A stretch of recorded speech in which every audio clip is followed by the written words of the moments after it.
Bien, vamos a leer esta porción de la palabra eh, y le pido que me siga con su vista ahí en Isaías 14, versículos de 12 al 15. Dice así la palabra del Señor: ¿Cómo caíste del cielo, oh lucero, hijo de la mañana? Cortado fuiste por tierra, tú que debilitabas a las naciones, tú que decías en tu corazón: yo subiré al cielo, en lo alto, junto a las estrellas de Dios, ensalzaré mi trono, y en el monte del testimonio me sentaré, a los lados del norte. Sobre las alturas de las nubes subiré, y seré semejante al Altísimo. Mas tú, derribado, eres hasta el Seol, a los lados de la cima. Oremos. Señor, gracias te damos en esta hora porque tú eres fiel, Señor, porque tu gracia sobreabunda en nuestras vidas. Te pedimos ahora, Señor, y te rogamos que tú seas en este mensaje. Danos un corazón abierto, sensible a ti, Señor, y que esta palabra que escuchemos la podamos reflexionar, la podamos asimilar, la podamos ser parte de nuestra vida, Señor. Te pido que seas tú el que hable, te pido que seas tú el que ore, Señor. Gracias por todo, en nombre de Cristo Jesús te lo pido. Amén y amén. Pueden sentarse, mis hermanos.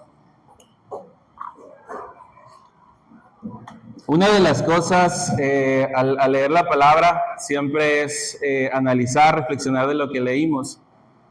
Cuando yo era más joven, más de lo que soy ahorita, era algo que me preguntaba muchas veces, me sacaban muchas preguntas al leer Isaías sobre este ser, ¿no? Que al fin de cuentas, este lucero en la mañana, como habla aquí Isaías, no es el protagonista de la historia, pero sí nos enseña mucho de lo que somos nosotros como seres humanos. A veces vemos el relato de la caída simple y sencillamente como algo ilustrativo. Se nos enseña que está la serpiente, que está el árbol de la vida, que está Adán, que está Eva, y que vemos una interacción entre ellos, y de eso se desata todo el problema real que hay, al menos en esta realidad, en este mundo, que es el pecado, cómo entra el pecado, cómo el pecado cambia muchas cosas de la creación, cómo el hombre es expulsado del huerto, y cómo a partir de ahí la misma creación, dice Pablo, que gime por ser libertada, la naturaleza misma. Entonces vemos aquí, digamos, una parte de la historia. La Biblia nos cuenta esta caída del hombre. De hecho, ahí en los subtítulos de los pasajes dice la caída del hombre y todas las consecuencias que ha traído y ha acarreado sobre nosotros, la enfermedad, el orgullo, todo esto que arrastramos como seres humanos, amén. Pero eso fue la consecuencia de algo que pasó mucho antes del tiempo, antes de que el tiempo fuera tiempo, amén. Y es un tema que hemos traído ahí comentando en la familia hace unas semanas, sobre la responsabilidad que tenemos nosotros como seres humanos, de que siempre somos perdonados por Dios, amén, de cómo la gracia viene, te abraza, y cómo es algo incomprensible la gracia del Señor, amén. Pero hemos platicado sobre este tema de que nosotros como cristianos tenemos una responsabilidad, tenemos un conocimiento, somos portadores de la luz, del Evangelio, amén. Somos portadores del Evangelio. Nosotros que no viendo a Dios con estos ojos, sino con la fe que ya hemos visto, podemos asirnos, podemos agarrarnos de esa fe y saber que es un Dios real, saber que es un Dios que nos espera más allá de esta vida. Pero cuando vemos esto, y más adelante vemos un pasaje de la rebelión que hubo en el cielo, y de cómo estos seres que vivieron, seres que vieron, seres que con sus 5 sentidos pudieron ver a Dios, pudieron conocer la majestad, la gloria, algo que tú y yo anhelamos ver, amén, y que Pablo vio y que le fue enviado un aguijón en la carne, dice, para que no se exaltara de lo que vio. Imagínate la gloria del Señor fuera de esta realidad. Bueno, estos seres, y sobre todo este ser creado que vemos aquí en Isaías, fue el desencadenante de muchas de las cosas que ahora arrastramos. Pero esta historia no se queda ahí. Esta historia trasciende más allá. Amén. El mensaje se titula Del orgullo que destruye a la gracia que restaura. Amén. Ese es el mensaje del día de hoy. Y precisamente nosotros no acabamos de entender entre las pláticas que tuvimos ahí en esta semana, de cómo un ser que vio la gloria del Señor, que nadie le contó, que la vivió físicamente, espiritualmente, pudo haber tomado estas decisiones y arrastrado con él a una buena parte de los ángeles que había ahí arriba. Amén. Ahora, siempre me pregunté qué pasó por la mente de este ser. Era un ser creado que la Biblia nos relata que fue en magnificencia, en hermosura, tenía muchas cualidades y que estaba delante del trono de Dios. Pero en algún momento cambió, en algún momento se redujo su pensamiento al yo. Amén. Y esa es una de las, vamos a decirlo así, ese es uno de los obstáculos, por así decirlo, o de las cosas que este ser, digamos, perdió su dignidad delante de Dios. Y vamos a ir al capítulo de Isaías, ahí conmigo vaya, estamos en Isaías 14, 12 y 15. Bien, entonces vemos primero que nada el pensamiento de este lucero en la mañana, y vemos que dice cinco declaraciones en este pasaje de Isaías. Amén.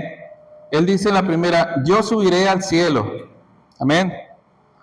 Más adelante dice: ensalzaré mi trono, me sentaré, subiré y seré semejante, dice aquí, al Altísimo. Amén. Yo subiré al cielo, yo ensalzaré mi trono, yo me sentaré, yo subiré sobre las alturas y yo seré semejante al Altísimo. Amén. El problema original es en el cosmos, nunca fue la falta de poder.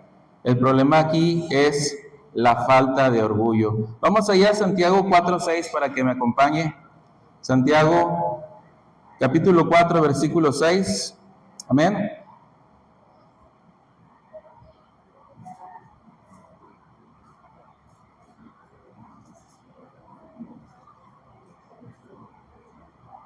Santiago 4:6 dice así: Dios resiste a los soberbios y da gracia a los humildes. Amén. Dios resiste a los soberbios y da gracia a los humildes. Proverbios 16:18 dice: antes del quebrantamiento es la soberbia y antes de la caída la altivez de espíritu. Amén. Entonces vemos aquí una de las cosas de las cuales empezaba a maquinar, y esto se arrastra a nosotros lamentablemente, y el orgullo es parte inherente del ser humano caído. Amén.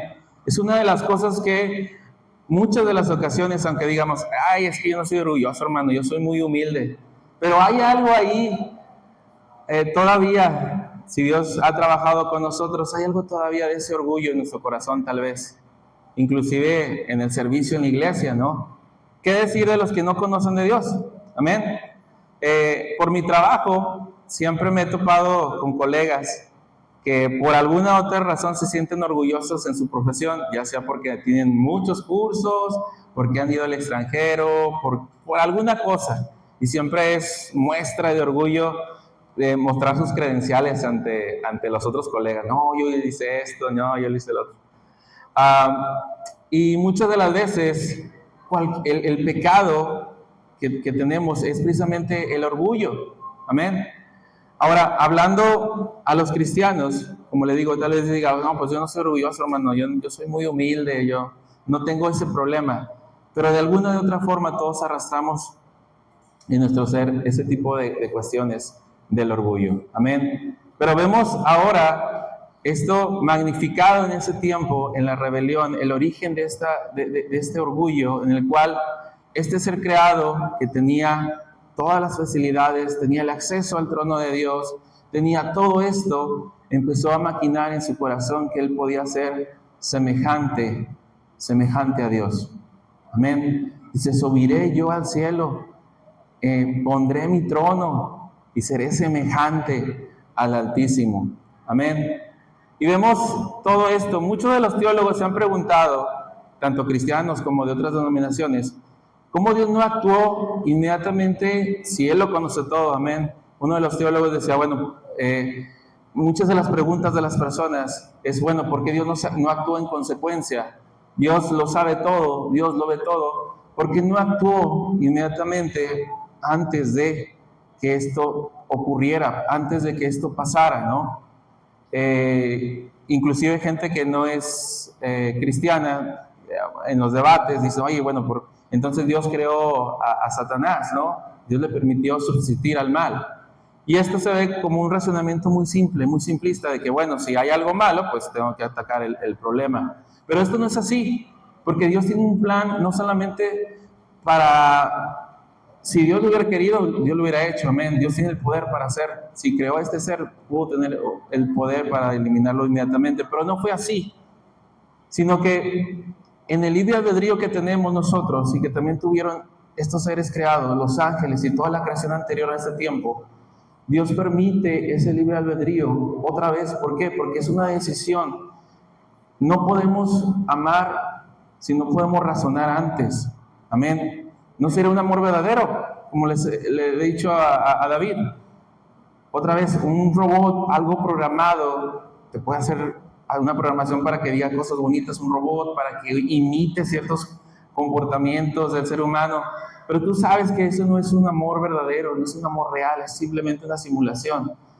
Pero si le das la capacidad de decidir si amar o no y entender lo que es el amor a profundidad, ese ser va a desarrollar un amor verdadero y va a comprender no solamente ese amor, va a comprender la fidelidad, va a comprender la gracia, va a comprender la misericordia y va a comprender muchas cosas que el razonamiento como tal va a venir de ese poder de decisión, de ese libre albedrío. Amén. Ahora, el punto número 2, la misma mentira llegó hasta nosotros. Amén. La misma mentira llegó hasta nosotros. ¿Cuál mentira? Esa mentira del orgullo. Amén. Imaginemos ese momento de gloria, imaginemos a la tercera parte de los ángeles. Dice la palabra que hay millares y millares y millares de ángeles. Bueno, este ser tuvo esa capacidad de engañar a estos seres que veían a Dios. Amén. Estos seres diferentes de nosotros, un poco mayor a nosotros, porque dice la palabra que nos hizo un poco menor a los ángeles. Amén. Dice ahí la descripción de cuando fue creado que él se le dieron 9 piedras para poseerlas. Amén. Y dentro del pueblo de Dios, el sacerdote, el sumo sacerdote, traía no solamente 9. ¿Se acuerdan cuántos traía en el pectoral? 12 piedras. Amén. Y esta era una semejanza de nuestro sumo sacerdote perfecto, que iba a venir mucho tiempo después, que es Cristo Jesús. Amén.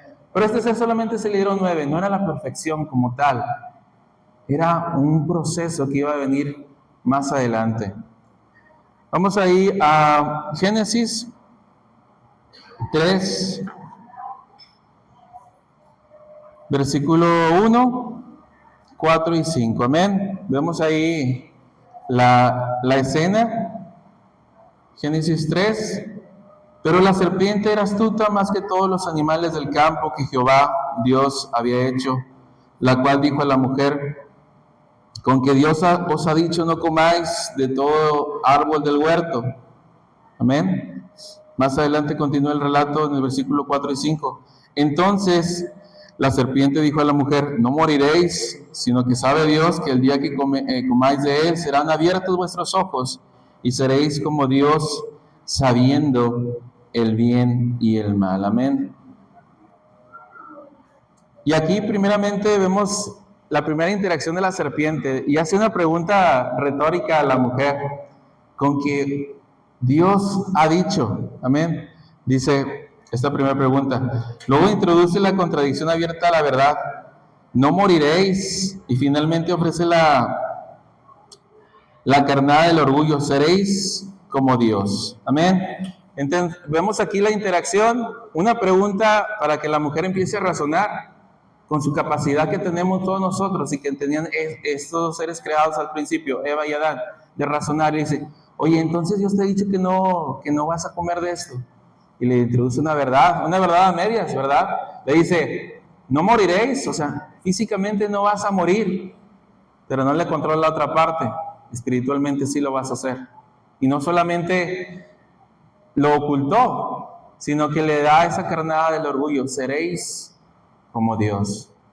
Amén. Otra vez vemos el orgullo implantado en el razonamiento, en el corazón de Eva. Amén.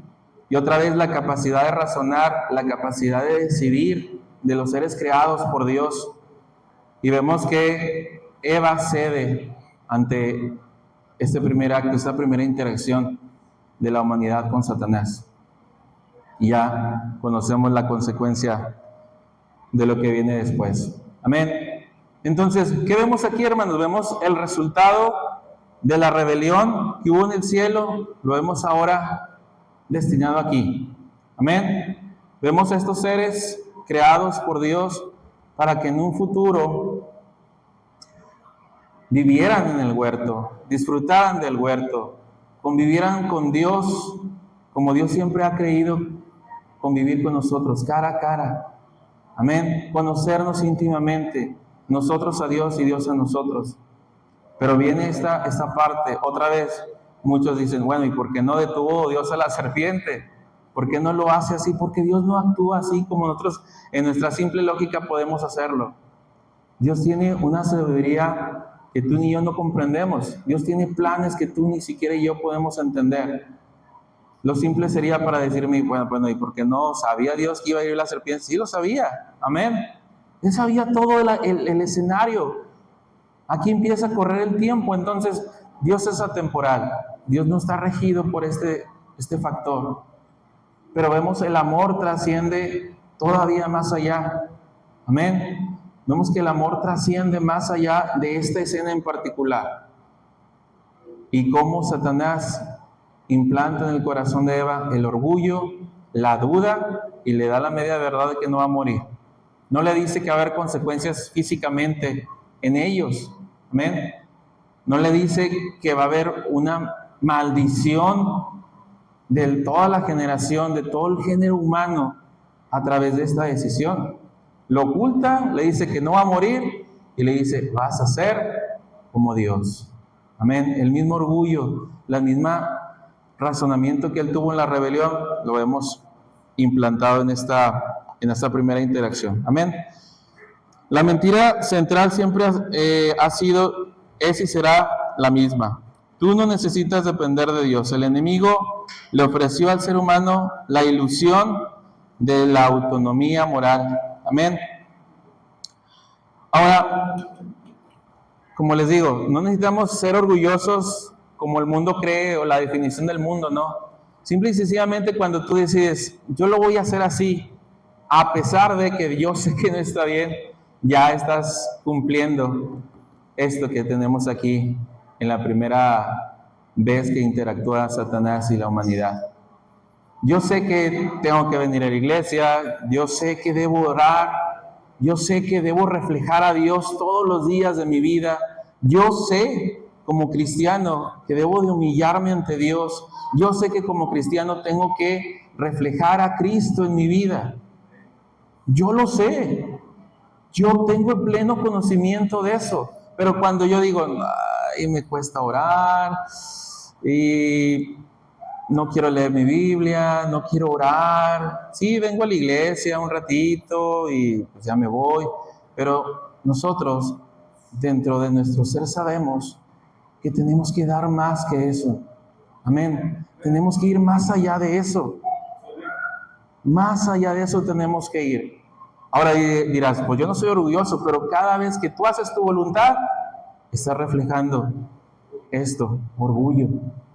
Aunque no lo quieras aceptar, aunque no lo queramos aceptar, cada vez que yo decido por mí, yo le decía a David, estos seres, hijo, ya no tienen perdón, están condenados. Pregunta para que reflexione, ¿usted cree que Dios lo pueda perdonar? ¿Tiene la capacidad de perdonarlos, estos seres?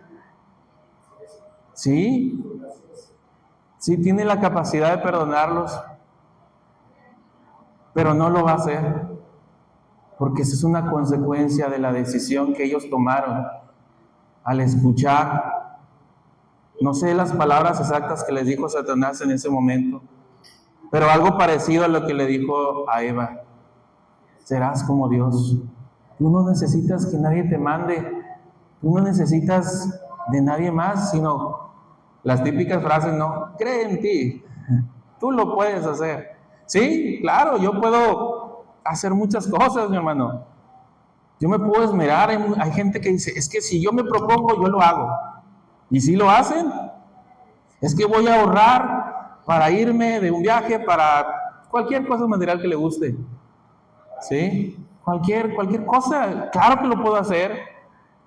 Claro, la convicción en ti mismo. Cree en ti. Sí, lo puedo hacer, claro. Claro que lo puedo hacer. Una casa donde decía Karen, en Los Colorines, ¿verdad? Allá en Vallalta. Claro, sí, esforzándome, ahorrando, siendo persistente. Un día lo voy a poder hacer, lo voy a poder lograr.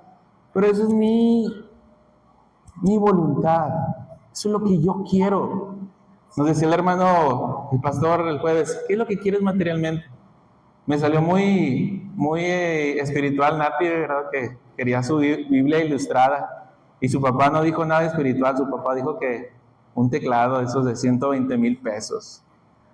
Imagínense, bien orgulloso yo con mi teclado aquí. 120,000 pesos, un teclado Nord Stage 4. Googleelo para que vean cuánto cuesta. Y yo me sentiría orgulloso de mí mismo. Ay, conseguí el teclado que quería. La hermana Juani me lo regaló. Sería mi orgullo. Ay, no me toques ese teclado. No cualquiera lo va a tocar, es mío. No me lo vean, no me lo toquen. Pero sería yo. Sería lo que yo quiero. No sería Dios en mí. Amén. No sería Dios en mí. Si el Señor me da la oportunidad y la voluntad, tal vez. Pero no es algo que yo anhele y que yo tenga de que ay, el teclado. No. Ahora, Dios tiene la capacidad de perdonar a esos seres, claro que la tiene. Dios lo puede hacer, Dios lo puede hacer. Él es todopoderoso. Pero no lo va a hacer porque estos seres decidieron, viendo a Dios, palpando su gloria. Ellos decidieron darle entrada al orgullo y decir, no necesito a Dios. Y ese mismo orgullo que causó la rebelión, causa la separación en el mundo que no conoce a Dios. Amén. Dicen, ¿yo para qué quiero a Dios? Yo soy bueno. Les he dicho muchas veces que esa es la respuesta de mis compañeros. Pues yo no le hago daño a nadie. Pues ¿para qué quiero a Dios? Esa era la más común que me daban. Vamos a la iglesia. ¿Pero para qué? ¿Cuál es la razón de ir a buscar a Dios si yo soy bueno? Yo no me meto con nadie. Yo no le daño a nadie, no. Yo soy yo en mi trabajo, mi familia. ¿Para qué quiero a Dios?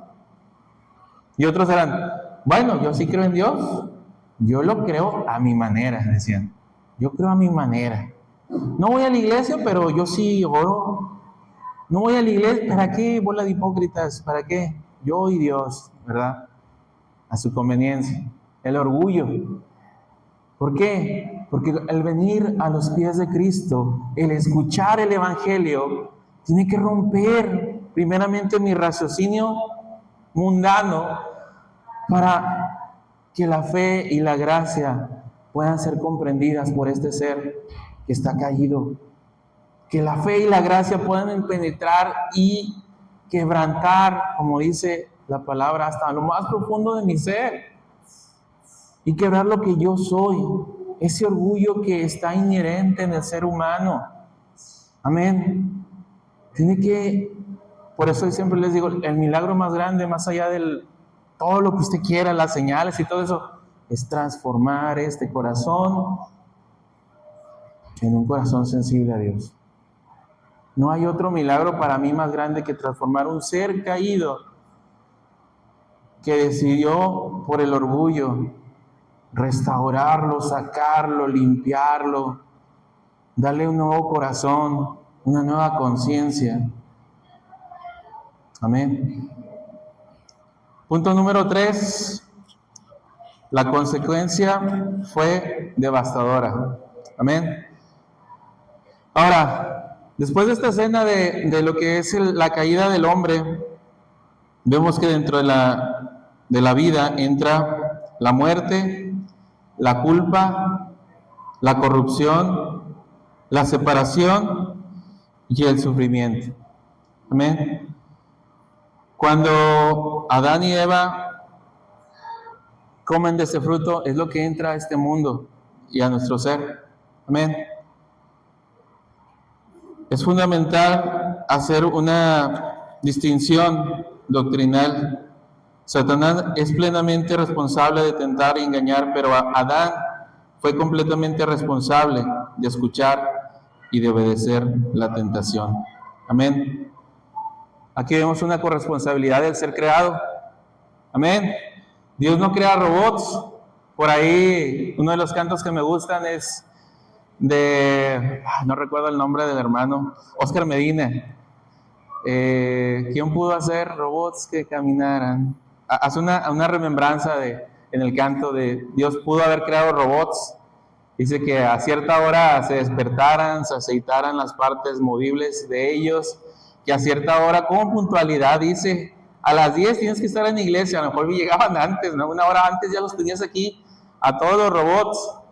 Y que cuando fuera los cantos, la predicación, gritaban aleluya, gozosos, entre comillas. Dice, pero que Dios bien lo pudo hacer, dice el canto, bien pudo hacerlo. Pero ese no era el propósito de Dios. Amén. Ese no era el propósito de Dios, de crear robots que le adoraran con puntualidad, que le adoraran con gozo, sino que nos creó a ti y a mí, dice el canto, para adorar. ¿Por qué otra vez? Porque somos seres racionales, somos seres que decidimos y que cada día de nuestra vida decidimos hacer o no la voluntad del Señor. Cada día que vives, cada día que Dios te permite vivir, cada día que su misericordia se renueva, tú decides hacer la voluntad tuya o la voluntad de Dios. Amén. Cada día está esta prueba, hacer mi voluntad o la voluntad del Señor. Señor, ¿cuál es tu voluntad en mi vida? A lo mejor no me va a gustar, a lo mejor me va a guiar por otros caminos, pero va a ser tu voluntad sobre la mía. Amén. Ahora, la consecuencia del pecado otra vez, muerte, destrucción, una muerte física. No le contó Satanás a Eva que este cuerpo se iba a deteriorar, que este cuerpo se iba a cansar, que este cuerpo iba a estar expuesto a enfermedades. No le contó nada. Hay hermanos que se meten todavía más en este análisis y dicen que nuestro ADN fue alterado. El ADN de Eva y Adán fue deteriorado. Lo más recóndito de nuestro ser fue tocado para mal. Y es por eso que envejecemos. Es por eso que hay enfermedades. Es por eso que sufrimos. Amén. Por esa consecuencia de esa decisión. Punto número 4. Amén. Ay, discúlpenme otra vez. No me gusta estar haciendo esto, pero llega un punto en que no veo las letras. El contraste más hermoso de toda la Biblia. Si la historia terminara en el Edén, estaríamos eternamente perdidos, amén. Pero en este punto el mensaje, el tono de la escritura cambia de forma radical. Dejamos de mirar las sugerencias de las tinieblas y fijamos los ojos de la fe en la belleza del Salvador. Vaya conmigo a Filipenses 2, versículos del 5 al 11. Amén.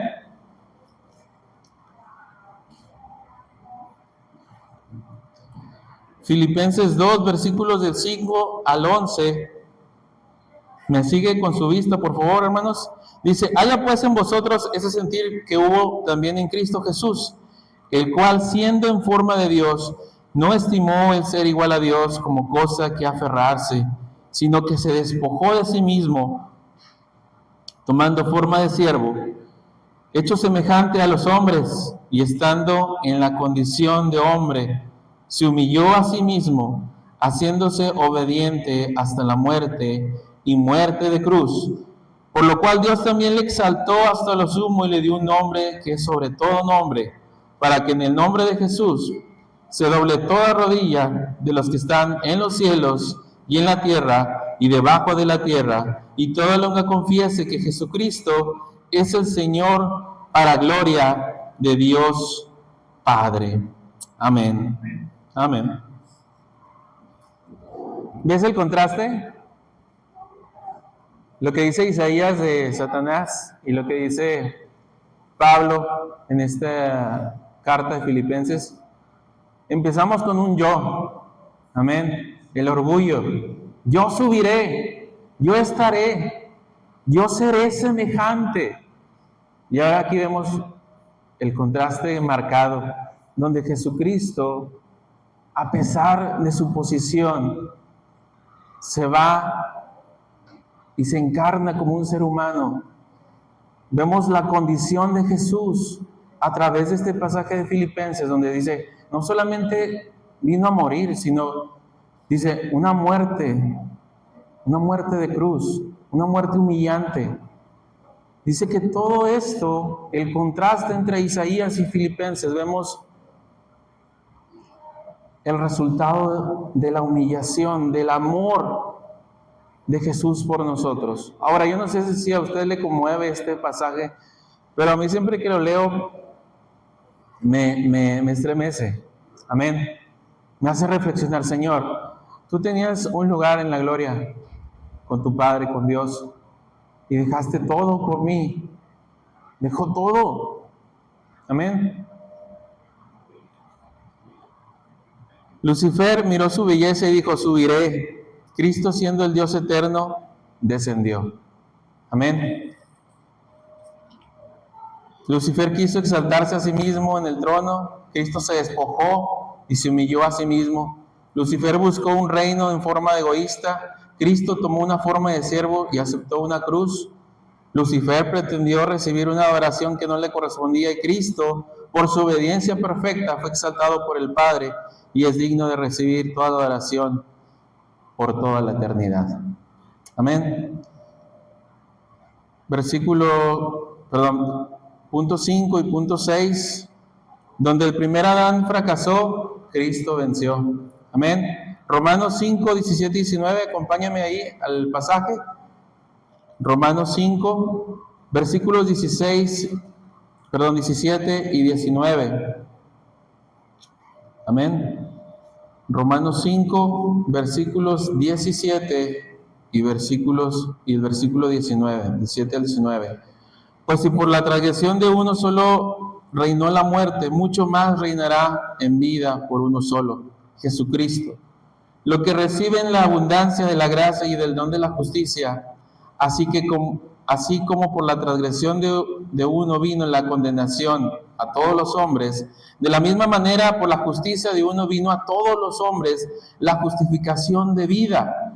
Porque así como la desobediencia de un hombre, los muchos fueron constituidos pecadores, así también por la obediencia de uno, los muchos serán constituidos justos. Amén. Amén. El primer Adán falló, perdió el paraíso, trajo la muerte. Amén. pero Cristo abre las puertas del reino de los cielos. Amén. Punto número 6, la victoria definitiva. Y aquí vemos la obra redentora del Señor. Amén. Vemos que a pesar de el orgullo, a pesar de las consecuencias del pecado, a pesar de esta narrativa caída, esta narrativa que nos da a entender que necesitamos de Dios. Amén. Una pregunta que me hacía yo al analizar este mensaje es: Señor, ¿qué tanto yo he hecho tu voluntad en mi vida? Una de las preguntas que me surgió para mí mismo es: Señor, ¿qué tanto yo he hecho mi voluntad sobre la tuya? ¿Y cómo me ha ido en esa decisión, no? Y haciendo cuentas, yo decía, me he metido en muchos problemas por hacer mi voluntad antes que tu voluntad. He sufrido un montón porque yo he querido hacer mi voluntad. Pero cuando yo sigo la voluntad de Dios, a veces no me gusta el camino otra vez por donde voy. Pero al final de cuentas, Dios bendice la obediencia. Amén. Es una parte importante obedecer a Dios. Es una parte fundamental, la obediencia. El relato empezó con este ser creado, este ser excelso, sobrepasado en belleza, pero luego se torna una tragedia, donde este ser expresa el orgullo y no de la humildad. Amén. Quiere ser como Dios, quiere ser semejante a Dios. Interviene dentro de la creación del ser humano. Implanta esa duda en Eva, pero desafortunadamente la obedece. Digamos que hace caso a la duda que implanta en ella y toda la consecuencia que hay. Pero otra vez el relato no se termina en la caída del hombre. Amén. Todo, desde Génesis hasta Apocalipsis, se trata de Jesús, de Dios, del Espíritu, interviniendo, amando, obrando. Amén. Cada uno de los relatos que hay después de ese evento, inclusive antes, desde la misma creación, hagamos al hombre a nuestra imagen y semejanza. Vemos el amor, la fidelidad, la gracia, la misericordia.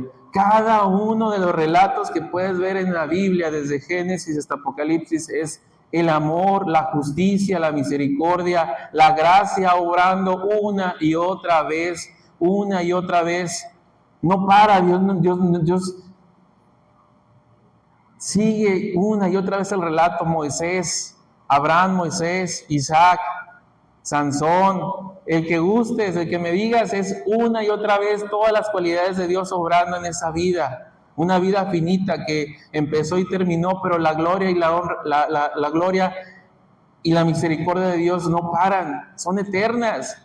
Los seres en la Biblia, los personajes murieron, vivieron, murieron, y vemos la gracia, la misericordia obrando, y esa misma gracia y misericordia obra en nuestras vidas todos los días. Amén.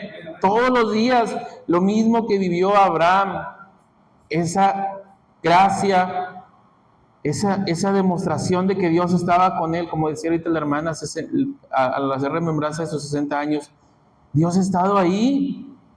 Dios ha estado ahí 1 año, 2, toda nuestra vida Él va a estar con nosotros. Es una promesa de Dios. Amén. No importa qué esté pasando en tu vida. No importa qué esté pasando en mi vida. Dios está ahí una y otra vez. Amén. Vamos a orar para